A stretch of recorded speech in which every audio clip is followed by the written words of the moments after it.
Yo, narito ang mga pangyayari after ng shock sa Taiwan.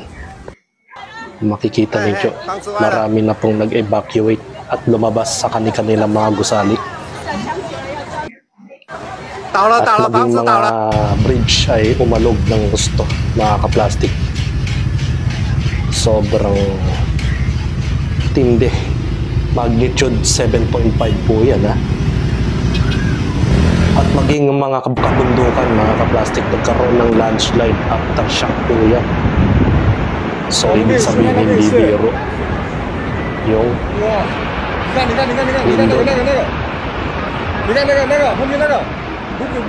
halos 1/3 ang kabuuan ng kanilang bundok. Ultimo mga building na kaya niyang patabingiin. Sobrang lala ang mga pangyayari. Kawawa yung mga nakatira doon sa gilid ng kabundukan. At lubhang nag-landslide to siya. May mga building din, mga gusali na tumagilid. Ito yung nasa loob ng bahay naman. It's too much. Grabe. It's too much. এখন মানে তাইওয়ানে হঠাৎ করে আজকে কিছু ভীষণ বাট আমার এখান থেকে সব পড়ে গেছে। Ultimo yung mga nasa tren, mga ka-plastic. Sobra.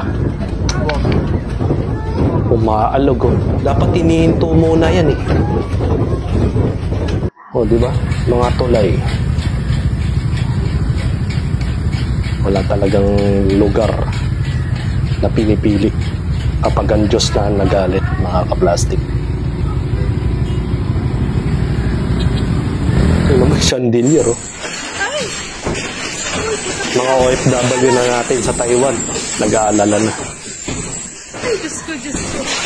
Tingnan mo yung chandelier kung gaano katindi. Basag.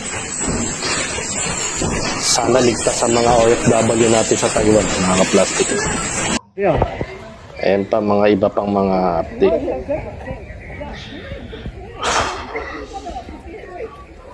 Pagdasal natin na sana wala nang aftershock pang mangyayari dyan.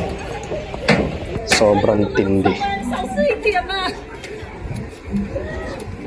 Nag-evacuate na po mga pamilya. Ultimo mga bahay na durog, oh. Siguro yung pundasyon sa baba bumigay na rin. Nagkaroon na rin ng mga casualties o mga biyak sa ilalim. Wala na talagang natira sa ilalim. So napakadelikado talaga kapag ang bahay mo malaki o kaya gusali ka nakatira. Sa mga kondo, ganun. Ultimo yung mga motor, no, naipit. Pagdasal natin ng Taiwan, na sana nasa kaligtasan sila ngayon. At hindi na po pwedeng tirahan yung ganitong klaseng gusali. Anumang oras ay pwede po itong matumba ng tuluyan.